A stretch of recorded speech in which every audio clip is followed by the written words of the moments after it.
il a un instrument de guerre. C'est ça. Il ne vous fera pas beaucoup de mal avec ça. Mais à votre ennemi, il va faire beaucoup de mal. À votre ennemi. Parce que ça, je ne sais pas comment il fait, mais il met de l'amour. Excuse-moi, je le garde. Hein, il veut me le reprendre. Avec ça, il transmet de l'amour. Avec ça, il vous fait danser. Avec ça, il unit les cultures. Les gens sont curieux. Il y avait Romain tout à l'heure, il a dit, c'est quoi ton... Excuse-moi, ton... Bendir. Ah ouais, ça va. Vous voyez, suscite la curiosité.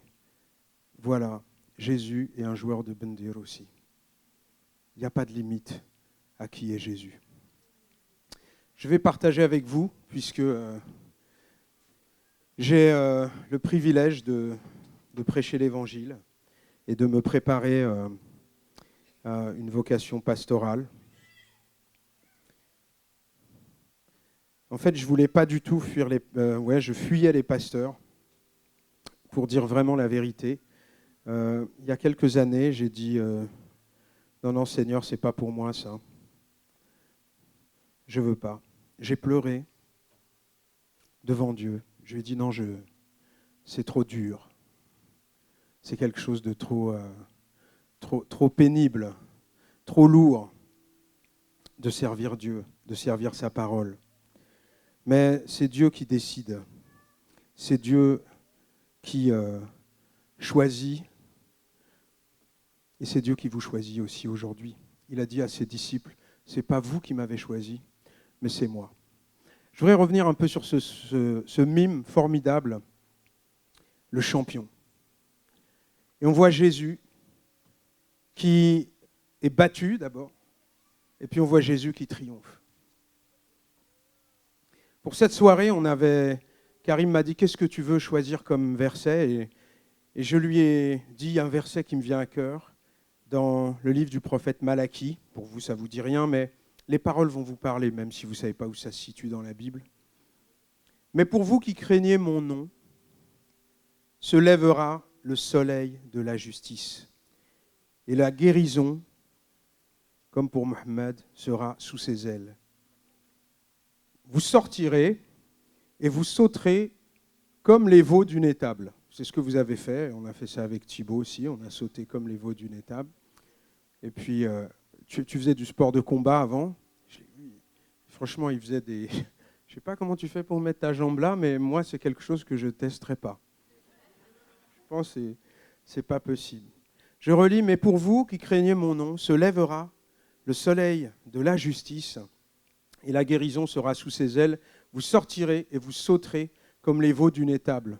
Quand j'ai rencontré Jésus-Christ, j'habitais chez une dame à Asnières, sur Seine, et elle avait un vieux chien, fatigué.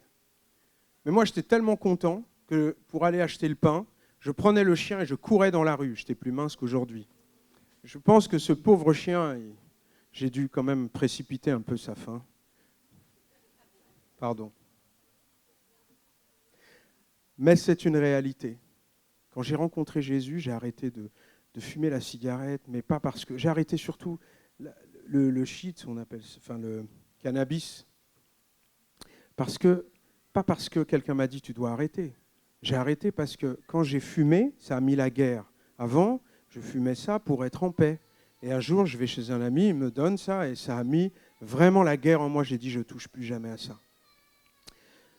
Pour vous, sur vous se lèvera le soleil de la justice et la guérison est sous ses ailes, ou la guérison est dans ses rayons.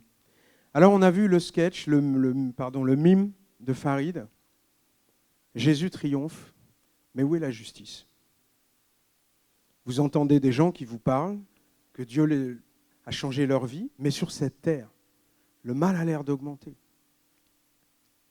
Et la Bible nous dit, oui, Jésus a vraiment ressuscité, il a vaincu le monde. Il y a un nouveau royaume qui existe sur cette terre, c'est le royaume de Dieu. Et comme disait l'apôtre, mais depuis les jours d'autrefois, rien n'a changé. Où elle est cette justice ? Comment elle se manifeste aujourd'hui ? J'ai vu une émission sur l'affaire Ben Barka. Je ne sais pas si vous connaissez, c'était un opposant marocain qui a été kidnappé à Paris dans les années 60 et on ne l'a plus jamais trouvé. Ses fils, un de ses fils a consacré sa vie pour que la vérité soit faite. Et on ne sait toujours pas quelle est la vérité. Il y avait l'affaire Dominici, les petits-enfants, aujourd'hui cherchent à rétablir la mémoire de leur père. Et dans nos propres vies, des injustices sont commises. Et tout le monde veut la justice. Tout le monde veut que la vérité. Tout le monde voudrait sortir des ténèbres dans lesquelles il est. Et si je vous interroge et je prends du temps avec vous, certainement que l'injustice vous a bloqué quelque part. Certainement que l'injustice vous a empêché de faire des études. Moi, j'ai un ami qui me dit « Ouais, mais on a envoyé mon frère faire des études. Mais moi, je suis resté, j'ai travaillé à l'usine. » Et ces hommes ont 50, 60, 70 ans. Et encore en eux, il y a quelque chose qui les tenaille de cette injustice. On a été choisis par rapport à l'un.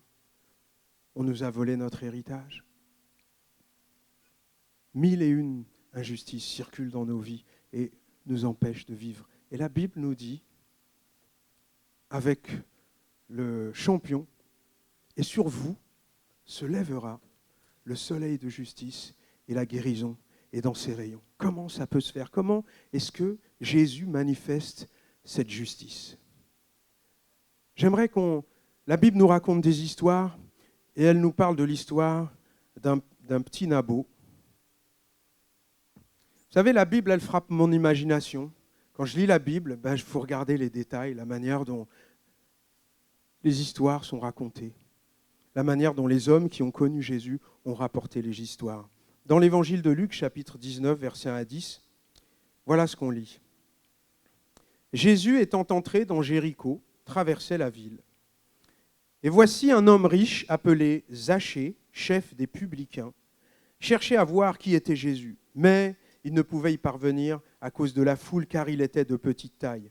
Il courut en avant et monta sur un sycomore pour le voir, parce qu'il devait passer par là. Lorsque Jésus fut arrivé à cet endroit, il leva les yeux et dit « Zachée, hâte-toi de descendre, car il faut que je demeure aujourd'hui dans ta maison. » Zachée se hâta de descendre et le reçut avec joie. Voyant cela, tous murmuraient et disaient « Il est allé loger chez un homme pécheur. » Zachée était plus petit que la norme, mais en plus, c'était celui qui collectait les impôts et qui dépouillait l'argent des gens. Alors, dans genre justice, je pense que Jésus a choisi vraiment là un spécimen assez rare. J'aimerais m'arrêter un peu sur la foule. C'est quoi la foule? Vous voyez, dans les foules, sur la place, je ne sais plus, en Égypte, les pires choses se sont faites. Parce que dans la foule, vous savez, même les faibles, ils se sentent forts. Cette foule était le lieu de la vengeance. Vous voyez, cet homme qui dépouillait les gens, on pouvait l'empêcher de voir Jésus, on pouvait lui donner des coups de pied. Il avait le plus mauvais rôle. Pourquoi il voulait aller voir Jésus? Je ne sais pas. Pourquoi est-ce que cet homme voulait aller voir Jésus? Pourquoi est-ce que cet homme qui finalement avait ce qu'il possédait, pourquoi il était méchant? Pourquoi il faisait tant de mal autour de lui? Pourquoi il était détesté par toute la ville? Est-ce que vous croyez qu'on devient comme ça un jour méchant, détesté par tout le monde? On a parlé hier, notre ami Saïd Yousfi nous a parlé, nous a dit, mais il y a eu des événements le 11 septembre. Comment on en est arrivé là? Comment on en est arrivé à fabriquer des gens qui sont méchants, mauvais et qui veulent vous détruire? Ça n'arrive pas du jour au lendemain. Au fond de nous-mêmes, les enfants, les personnes qu'on voit, quand on voit un enfant, on dit mais il n'y a pas de mal en lui, bien que la Bible dise le contraire.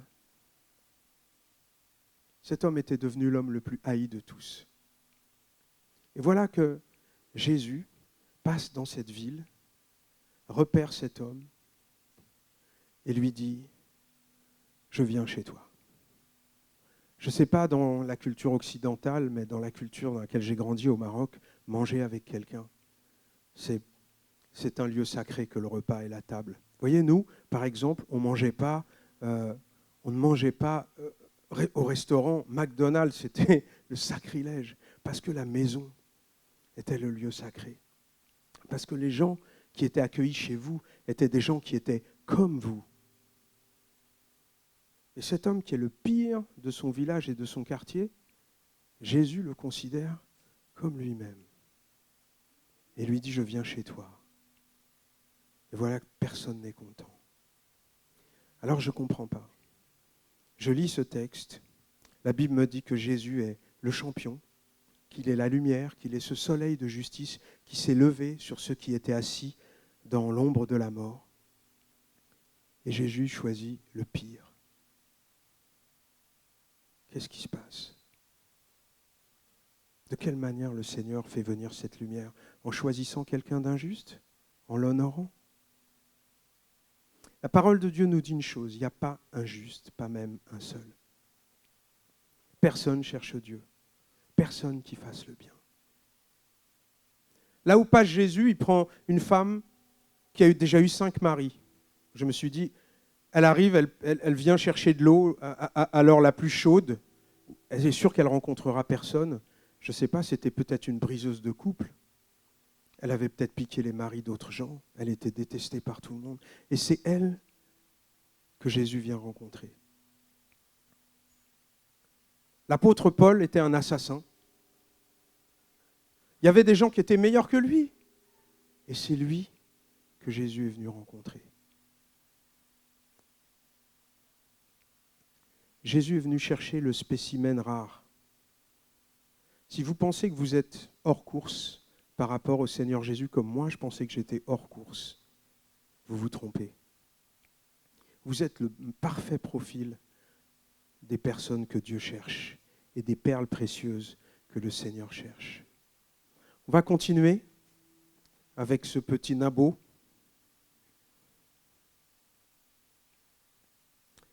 La suite de l'histoire, Zachée, se tenant devant le Seigneur, lui dit « Voici, Seigneur, je donne aux pauvres la moitié de mes biens. Et si j'ai fait tort de quelque chose à quelqu'un, je lui rends le quadruple. » Jésus lui dit « Le salut est entré aujourd'hui dans cette maison parce que celui-ci aussi est un fils d'Abraham.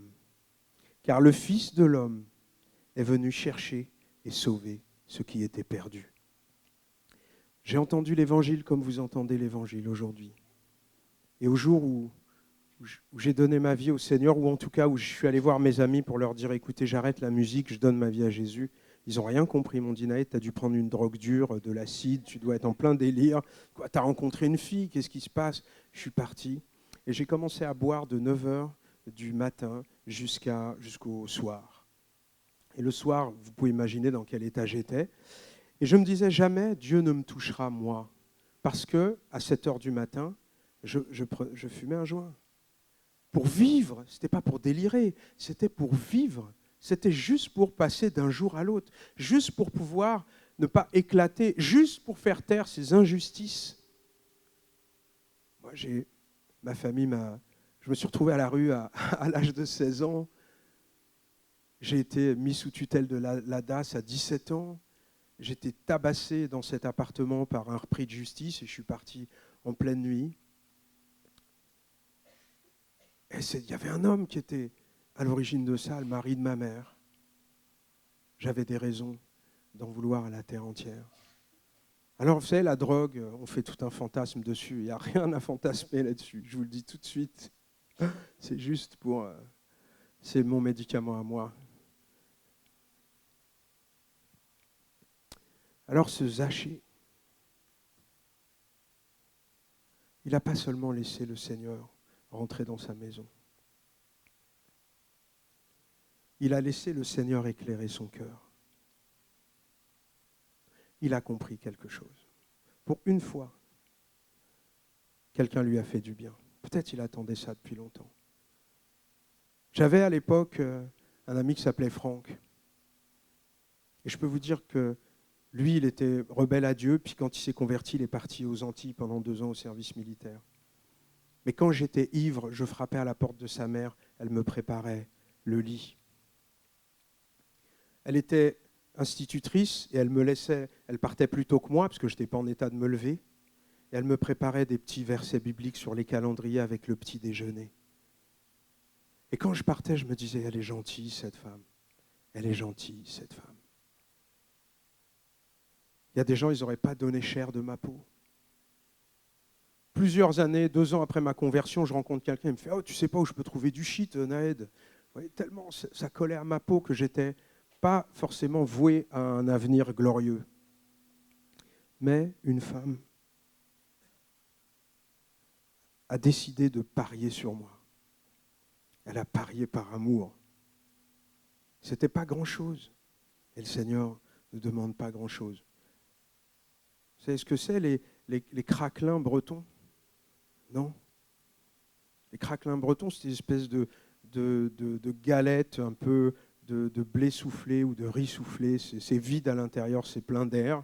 Et quand vous mettez un peu de beurre dessus, ça fait craque, ça fond tout de suite quand vous mettez ça dans le café au lait. Ça vous fait rire, hein? Ça vient faire les craquelins bretons. Craquelins bretons, on est en train de parler de Jésus, là. On ne parle pas des craquelins bretons.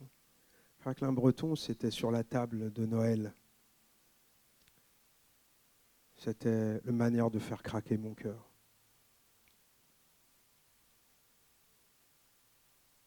La question qui se pose aujourd'hui à nous,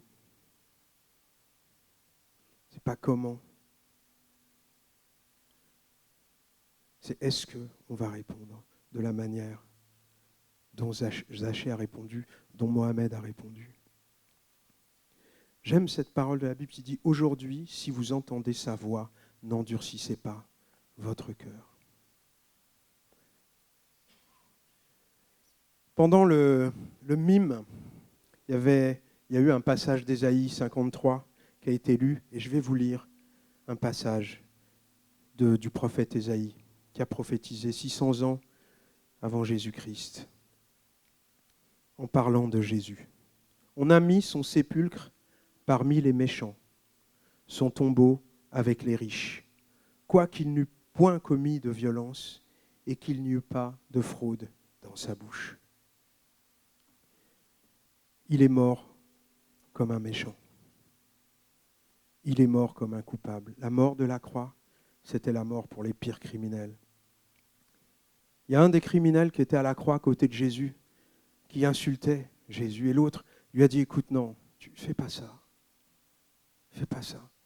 Nous, si on est là, c'est parce qu'on le mérite. Mais lui, il ne le mérite pas. Lui, il ne le mérite pas. » Il lui a dit « Souviens-toi de moi quand tu viendras dans ton règne. » Il lui a dit « Aujourd'hui même, tu seras avec moi dans le paradis. » Voilà de quelle manière le soleil de justice se lève sur votre cœur aujourd'hui. Est-ce que vous acceptez que cette lumière vienne vous transformer? Est-ce que vous acceptez que tout ce qui a été fait, les repas, les danses, les chants, fasse craquer votre cœur? Est-ce que vous acceptez aujourd'hui cette justice? La croix, c'est le lieu le plus injuste de la terre. C'est ça que nous dit la parole de Dieu. La crucifixion, la mort de Jésus, c'est la chose la plus injuste qui ait jamais été commise. Et il est mort pour des injustes, lui qui n'avait fait de mal à personne. Je me suis souvent demandé, dans la foule, des gens qui disaient « Crucifie, crucifie », même si, admettons, il n'y avait personne qui avait été guéri directement par Jésus, il y avait peut-être des gens dont un membre au moins de la famille avait été guéri. Mais on retrouve cette foule de Zachée. Et je vous pose une question aujourd'hui, de quel côté vous êtes? De quel côté vous êtes? Est-ce que vous voulez continuer à crier à l'unisson? Crucifie? Ou dire ça ne m'intéresse pas, ce n'est pas mon problème? Ou est-ce que vous voulez dire comme Zachée, c'est fini, je ne veux plus être un truand, un bandit et voler les autres. Je laisse cet argent, je laisse cet alcool. J'accepte qu'un petit déjeuner, de me faire acheter par un petit déjeuner d'amour. J'accepte, j'y laisse mon honneur. On va prier ensemble. Je vais demander à Edith de venir.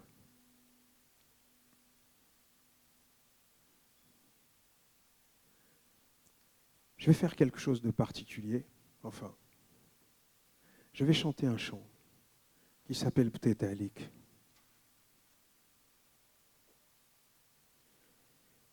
Et si ce chant parle à votre cœur, je vais vous demander de vous lever. Simplement à votre place. c'est un acte de courage. Zachée, il est monté sur un arbre. Tant pis pour son honneur. Tant pis. Tant pis.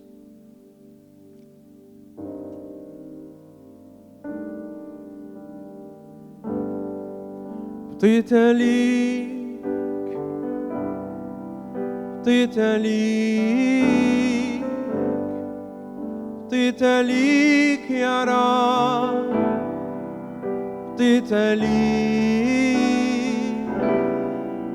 بقيت سكت ما ذنوبي والنار شالفة ضامي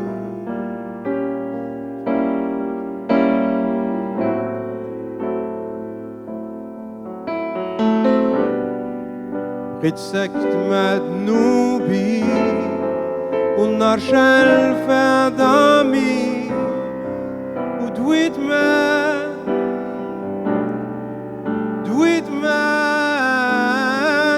حليت ليك باب قلبي جيتيني من راسي ودويت معاك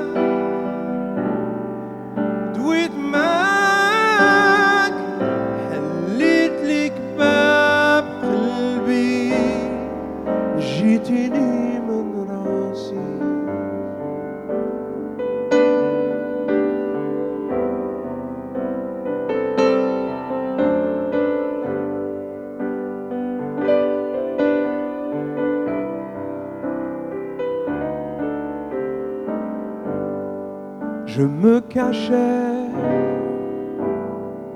Je me cachais loin de toi, je me cachais Seigneur, je me cachais loin de toi, dans le silence qui condamne, mon âme se consumait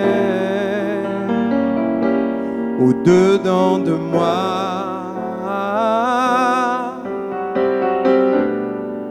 Dans le silence qui condamne, mon cœur te cherchait. Je t'ai parlé, Seigneur. Je t'ai ouvert mon cœur. Tu m'as guéri de moi-même. Je t'ai parlé.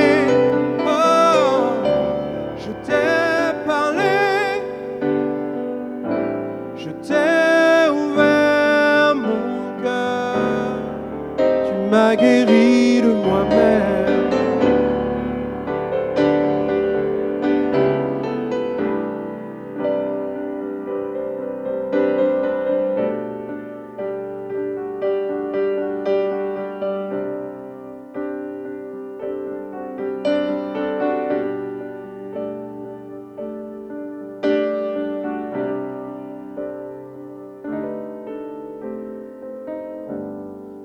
Je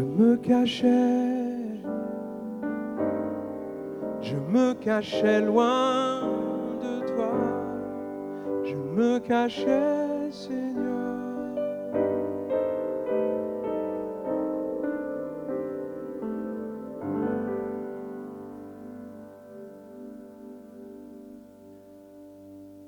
Que Dieu soit loué et béni. Nous ne sommes pas là pour vous pousser. Certains d'entre nous, on a vu qu'ils ont rencontré le Seigneur dans des cimetières. C'était le lieu où ils ont rencontré Dieu. C'était un lieu bizarre. Et pour vous, peut-être ici, c'est un lieu bizarre. Nous ne sommes pas là pour vous pousser ou vous obliger. Mais on a traversé ce chemin avant vous. Et on n'est pas meilleur que vous. Mais on veut vous donner la main. Et peut-être faciliter un peu pour vous cette traversée difficile des ténèbres à la lumière. Je vais prier, si vous le voulez bien.